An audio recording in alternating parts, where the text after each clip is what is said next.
Hello YouTube family, સ્વાગત છે તમારું આપણા ચેનલમાં. જય દ્વારકાધીશ, હર હર મહાદેવ. તો આપણી સાથે આજે જોડાયા છે શિવરાજભાઈ, જેમનો વ્લોગ આપણે રિધિ ટ્રાવેલ્સમાં લીધો હતો. તો શિવરાજભાઈ, પહેલા તો વ્લોગનો તમે રિવ્યુ આપી દો, કેવી મજા આવી હતી વ્લોગમાં? ના ના મિતભાઈ, વ્લોગમાં બહુ મજા આવી. દર્શક મિત્રોએ જોયો છે અને આપણે લાઈક આપી છે, એટલે મારા દર્શક મિત્રોનો ખૂબ ખૂબ આભાર. તો મિત્રો, વ્લોગમાં પણ શિવરાજભાઈ આપણે ખૂબ મજા આવી હતી અને આજે આપણે બીજો એક વિડીયો એમની સાથે લાવ્યા છીએ. આ વિડીયો થોડોક મિત્રો ઇન્ટરેસ્ટિંગ છે અને થોડોક ન્યૂ ટાઈપ ઉપર છે કે આજે આપણે શિવરાજભાઈ તમને એવા ક્વેશ્ચન આપણે પૂછવાના છે કે જે લક્ઝરીને લગતા છે. અને આ ક્વેશ્ચન લગભગ પબ્લિકને કે આપણે દર્શક મિત્રોને નહીં ખબર હોય એ રીતના આપણે ક્વેશ્ચન નોટ ડાઉન કર્યા છે. તો આપણે મિત્રો તમે વિડીયોમાં અંત સુધી બન્યા રહેજો. આપણે બહુ મસ્ત મસ્ત ક્વેશ્ચન આપણે શિવરાજભાઈને પૂછવાના છે, જેથી તમને લક્ઝરી બાબતે ઘણી વસ્તુ જાણવા મળશે. શિવરાજભાઈ, એમાં એવું છે મિતભાઈ કે આ આપણે વિડીયો છે એ આપણે અહીંયા સેટઅપ ઉપર કરતા આપણે ચાલુ બસે રાખી તો વધારે મજા આવશે. તો મિત્રો, આપણે શિવરાજભાઈની એવી ડિમાન્ડ છે કે આપણે સેટઅપ કરતા જો ચાલુ બસ આ ક્વેશ્ચન એન્ડ આન્સર નો વિડીયો કરીએ ને તો દર્શક મિત્રોને ખૂબ મજા આવશે અને આ વિડીયો શૂટ કરવાની મજા આવશે અને આમ થોડોક ઇન્ટરેસ્ટિંગ વિડીયો લાગશે. તો મિત્રો, અંત સુધી આપણે વિડીયોમાં બન્યા રહેજો. ખૂબ જ મજા આવશે અને એવા ક્વેશ્ચન છે કે તમને ઘણું એમાંથી જાણવા મળશે. તો મિત્રો, અત્યારે આપણે શિવરાજભાઈનો રિવ્યુ લઈએ ગયા વ્લોગ પ્રમાણે. અત્યારે આ થોડોક વિડીયો થોડોક સ્પેસિફિક છે. આમાં અમુક એવા ક્વેશ્ચન આપણે શિવરાજભાઈને પૂછવાના છે કે જે હજી તમે અમુક જગ્યાએ સાંભળાય છે. તો શિવરાજભાઈ, આપણો પહેલો ક્વેશ્ચન એવો છે કે તમે ટોટલ એક ટ્રીપ દરમિયાન કેટલી કિલોમીટરનું તમે ડ્રાઇવિંગ કરો છો? આમ ટૂંકમાં કેટલા કિલોમીટર તમે ગાડી હાંકો? એક ટ્રીપ પ્રમાણે તમે માનો ને 1100-1200 કિલોમીટર જેવું થઈ જાય. ઓકે. તો શિવરાજભાઈ, અત્યારે અમારો બીજો ક્વેશ્ચન એ છે કે તમે ટોટલ ડ્રાઇવિંગ કેટલું કરો છો એક ટ્રીપ દરમિયાન? 12 થી 13 કલાક. અચ્છા મિત્રો, તો શિવરાજભાઈ એક ધારું આમ તમે જોવો તો રોડ ઉપર 12 થી 13 કલાકનું ડ્રાઇવિંગ કરે છે. એટલે વિચાર કરો તો શિવરાજભાઈ, 12 થી 13 કલાક તમે એક ધારા સીટ ઉપર બેહો તો કાંઈ પણ કમરનો દુખાવો કે એવો કોઈ પણ દુખાવો, બીમારી કાંઈ પણ? નહીં, અત્યારે ગાડી જેટલી કમ્ફર્ટેબલ આવી ગઈ છે એટલે આપણે જરાય લાગે નહીં તમે 8 કલાક ડ્રાઇવિંગ કરો. અચ્છા, એ રીતનું છે. તો મિત્રો, અત્યારે એ પ્રમાણે વાત કરવામાં આવે તો એક મસ્તીનો શિવરાજભાઈ ક્વેશ્ચન છે. અત્યારે આમ ગણો તો થોડોક મિત્રો ટ્રેન્ડિંગમાં એક ક્વેશ્ચન છે. આપણે શિવરાજભાઈને પૂછીએ એ ક્વેશ્ચન કે શિવરાજભાઈ, ક્વેશ્ચનમાં એવું છે કે અત્યારે BS6 મોડલ આવી ગયા છે આપણે. તો તમારા મત પ્રમાણે BS4 ગાડી સારી કે BS6 ગાડી સારી? અત્યારે પ્રમાણે ગણો તો BS6 સારી. અચ્છા, BS4 કરતાં BS6માં કમ્ફર્ટેબલ થોડુંક વધારે આવતું હોય છે. કમ્ફર્ટેબલ સારું આવે. અચ્છા, તો તમે અત્યારે જે ગાડી ડ્રાઇવિંગ કરો છો તો એ BS4 છે કે BS6 છે? અચ્છા, BS4. તો મિત્રો, આગળ તમે આપણા વિડીયોમાં જોડાઈ લેજો. બહુ એવા ક્વેશ્ચન આપણે અત્યારે શિવરાજભાઈને પૂછવાના છે અડધી રાતે કે લગભગ અત્યાર સુધીમાં કોઈ ક્વેશ્ચન નહીં લીધા હોય. તો મિત્રો, અત્યારે આપણે શિવરાજભાઈને એક મસ્તીનો ક્વેશ્ચન પૂછી. શિવરાજભાઈ, કે આપણે જનરલી માણસો હોય એવા એક્સિડન્ટ જોતા હોય તો એમને બીક લાગતી હોય છે ને તમે તો કીધું એમ 13 કલાકનું નાઇટનું ડ્રાઇવિંગ કરતા હોય તો તમે તો તમારી જિંદગીમાં ઘણા એવા એક્સિડન્ટ જોયા છે. તો તમને આમ બીક લાગે કે હવે ડ્રાઇવિંગ નથી કરવું કે એવો કોઈ દી કોઈ એક્સપિરિયન્સ કે એવો કોઈ દી મનમાં આવે, કોઈ વિચાર આવેલો? એમાં એવું છે બીક રાખી તો ધંધો ન થાય. આપણે કહેવત જેવું છે, પાણીમાં રહેવું અને મગરમચ્છી જીવવું. कुछ समझे दया? हाँ सर, इसका मतलब है इसका मतलब है અચ્છા, એમાં બીક રાખવાની હોય. ઘડીક વાર એવું લાગે છે એક્સિડન્ટ જોઈ જાય, ઘડીક વાર એવું લાગે. હા. હું તે આપણે તો અત્યારે પબ્લિકને એટલું જ કહેવાનું કે જેટલી સલામતી રાખો એટલી તમારા માટે સારું છે. અચ્છા. જોઈને ગાડી આપી દે હા. એટલે શું છે આપણે આકસ્મિક ઘટના જે બને છે થોડી ઓછી બને એમ. અને શિવરાજભાઈ, બીજું એ કે તમે કીધું એમ બહુ જાજા ટાઈમથી તમે ડ્રાઇવિંગ કરો છો લક્ઝરીનું, તો એકવાર એવું મોટું કોઈ એક્સિડન્ટ કે તમે લાઈવ તમારી નજરે જોયેલો હોય ને કોઈના મૃત્યુ કેવું કંઈ થઈ ગયેલું એવું કોઈ એક્સિડન્ટનો એક્સપિરિયન્સ કરો તમને? ઘણા એવા એક્સિડન્ટ ઘણા એવા મારી નજર સામે જોયેલું.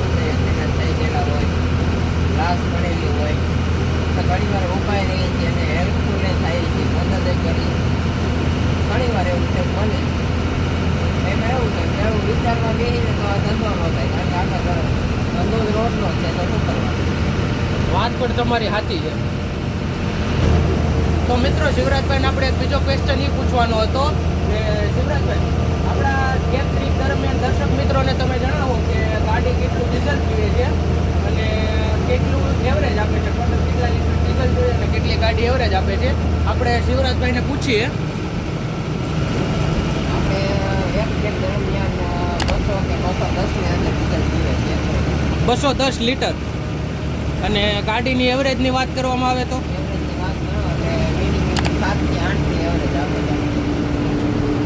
મિત્રો શિવરાજભાઈ વાત કરી એ પ્રમાણે 210 લીટર જેવડું ડીઝલ એક ટ્રીપ દરમિયાન ગાડી પીવે છે.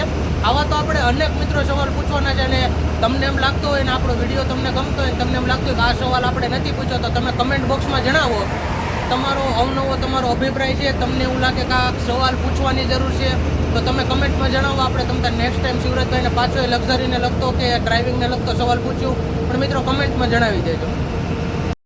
તો શિવરાજભાઈ નેક્સ્ટ ક્વેશ્ચનમાં એવું છે કે બધી બસમાં દર્શક મિત્રોએ જોઈએ છે અને ખબર છે એક મહેતાજી આવેલો હોય, એક ડ્રાઈવર હોય, એક કંડક્ટર ને એક મહેતાજી. તો મહેતાજી એટલે કઈ રીતે એનું ગાડીમાં શું કામ હોય થોડુંક આપણે દર્શક મિત્રોને ડિટેલમાં જણાવજો. મહેતાજીનું કામ તો પહેલા નંબરનું તો આપણે ઓફિસની ડીપી લખેલી હોય એ દરમિયાન ગાડી જે ખાલી હોય તો ખાલી ડીપું કરવાનું હોય. બીજું કારણ એ રસ્તામાં ગમે એવું આપણે કાંઈક અકસ્માત થયો હોય, ગાડી ગમે ત્યાં રસ્તામાં બ્રેકડાઉન હોય તો આપણે ગમે ત્યાં બીજા રસ્તેથી ગાડી ચલાવવાની હોય, ગમે ત્યાં ડીઝલ પુરાવાનું હોય, બધું સંચાલન મહેતાજી કરતા હોય. અચ્છા, તો એ બધું સંચાલન મહેતાજીને કરવાનું હોય. તો કંડક્ટરનું થોડુંક ડિટેલમાં તો કંડક્ટરને કઈ રીતનું કામ આપવામાં આવે? કંડક્ટરનું તો શું હોય કે આપણે પેસેન્જર ઉતારવાનું, પેસેન્જરનો સામાન આપણે સાઈડ ડેકીમાં કે ભરવાનો, સાઈડ ડેકીમાં સામાન ખાલી કરવાનો. આપણે સુરત પહોંચી ગયા બધી જગ્યાએ જેટલા સ્ટેશન હોય એ સ્ટેશને બધી માલ પાડવાનો, ઉતારવાના, પેસેન્જરને ઉઠાડવાના, એ કંડક્ટરનું કામ. તો મિત્રો અત્યારે ડિટેલમાં આપણને શિવરાજભાઈ માહિતી આપી કે મહેતાજીનું શું કામ હોય અને આપણે કંડક્ટરનું શું કામ રહેલું હોય છે. તો શિવરાજભાઈ એક ક્વેશ્ચન મહેતાજી ઉપરથી યાદ આવે છે કે દર્શક મિત્રોને ખબર હશે કે આપણે એક ગાડીમાં બે મહેતાજી હોય છે. ખબર હોય તો એક મહેતાજી આપણે જે દેહમાંથી આવતો હોય એ સુરત અમુક આખો હોટલ આવે છે રસ્તામાં ત્યાં ઉતરી જાય અને અડધેથી પાછો બીજો મહેતાજી આવે છે. તો શિવરાજભાઈ એમાં કઈ રીતની આખી પ્રોસેસ હોય, ક્યાંથી મહેતાજી બદલે અને મહેતાજીનું એ કઈ રીતનું વર્ક હોય? એવું હોય સુરતથી જે ગાડી નીકળી હોય દેશમાં આવવા માટે એમાં સુરતના મહેતાજી હોય. દેશમાંથી જે ગાડી સુરત જતી હોય એમાં દેશના મહેતાજી હોય. રસ્તામાં હોટલે આપણે હોટલ કરીએ ત્યાં આપણે મહેતાજી ઉતરી જાય, સામેના મહેતાજી હોય એ રસ્તામાં ઉતરી જાય. એ પાસે અહીંથી દેશમાંથી જે ગાડી સુરત જતી હોય એમાં પાછા આવી જાય. અચ્છા, તો શિવરાજભાઈ બીજો ક્વેશ્ચન કે આપણા મહેતાજી બદલે છે ક્યાંથી? દેહમાંથી આવતા હોય મહેતાજી ક્યાંથી બદલે ને અમે તમે કીધું એમ સુરત આવવા માટે આવતા હોય એ મહેતાજી ક્યાંથી ચડે છે? હોલ્ટ ક્યાં ક્યાં છે બી? આપણે સુરતથી જે ગાડી નીકળી હોય એ મહેતાજી આપણે બોમ્બ હોય હોટલે.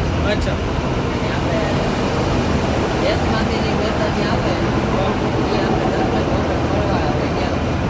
ઓકે મિત્રો અત્યારે વટામણ પહોંચ્યા હતા અને ફૂલ ટ્રાફિક જોવા મળ્યો છે. સરખું બધી બાજુ ફીટ થઈ ગયું છે, આ બાજુ જવાવાળા અને આ બાજુ. અને તમે એકવાર ખાલી દેહમાંથી સુરત જતી લક્ઝરીની ખાલી લાઈન જોવો.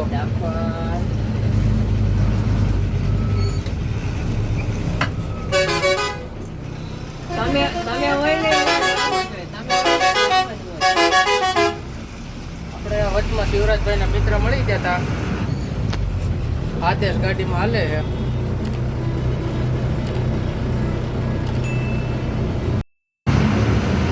મિત્રો જોવો ને તો અત્યારે વટામણથી અંદર આખો લક્ઝરીની આખી આમ લાઈન થઈ ગઈ છે, આમ થપ્પો લાગી ગયો છે આખો. તમે જોવો ને તો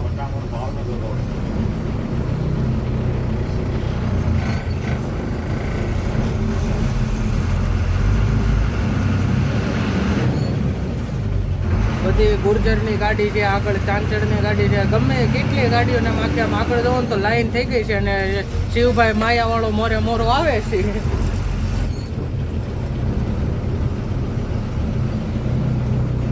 જો મિત્રો આને કહેવાય બારવટીયો આવે છે કે નહીં મોરે મોરો.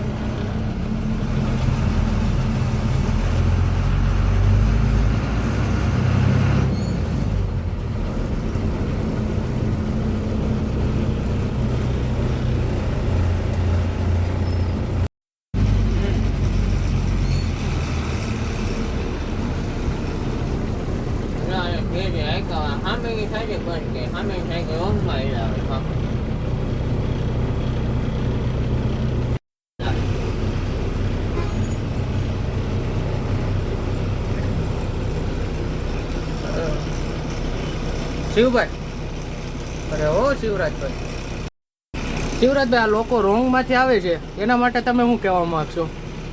ખરેખર આ રોંગમાં અવાય જ નહીં, કારણ કે આ બે સાઈડ અત્યારે પેક કરીને બેસી ગયા છે. સામેની સાઈડ એ છે ને આ સાઈડ છે. ખરેખર આ માણસોની ભૂલ જ છે. રોંગમાં સામે આ લાઈને અત્યારે આપણી લાઈને અત્યારે બંધ કરી દીધી. અત્યારે મિત્રો તમે જોવો ને તો શિવરાજભાઈ કેવું છે, સામેની લાઈન તો પેક છે, પણ અત્યારે આ રીતે સામેથી જે આપણે અહીંથી જવાની લાઈન એમાં રોંગમાં એટલી ગાડીઓ આવે છે ને કે સામે આવે એ રીતે ડાટા દઈ દીધા છે. તો હવે ટ્રાફિકનું સોલ્યુશન થાય એ પ્રમાણે થાય. અત્યારે ટ્રાફિક જ એટલું ગયું છે વટામણ સર્કલ પર. હોલી કેમ આટલી બધી મોડી છે? પાનેરવાળી મારું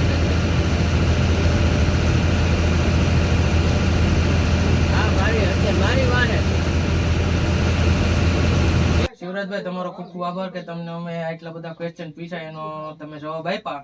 અને મિત્રો આપણે શિવરાજભાઈને એવા ક્વેશ્ચન પૂછ્યા હતા કે લગભગ અત્યાર સુધીમાં તમે ક્યાંય નહીં સાંભળ્યા હોય, અને હજી એવું તમને લાગતું હોય કે હજી આ ક્વેશ્ચન બાકી છે તો તમે નીચે કમેન્ટ બોક્સમાં જણાવી દેજો. તો શિવરાજભાઈ, તમારો ખૂબ ખૂબ આભાર કે તમે અમને ફરીથી ટાઈમ આપીને જવાબ આપ્યા. તો આપણે ફરીથી નવા વિડીયો સાથે મળીશું. પાક્કું. અને મિત્રો તમે તારે કોમેન્ટ કરીને જણાવજો. આપણે ફરીથી નવા ટોપિક સાથે આપણે શિવરાજભાઈને મળશું. જો વિડીયો ગમ્યો હોય તો ચેનલને લાઈક કરો, શેર કરો અને સબસ્ક્રાઇબ કરો.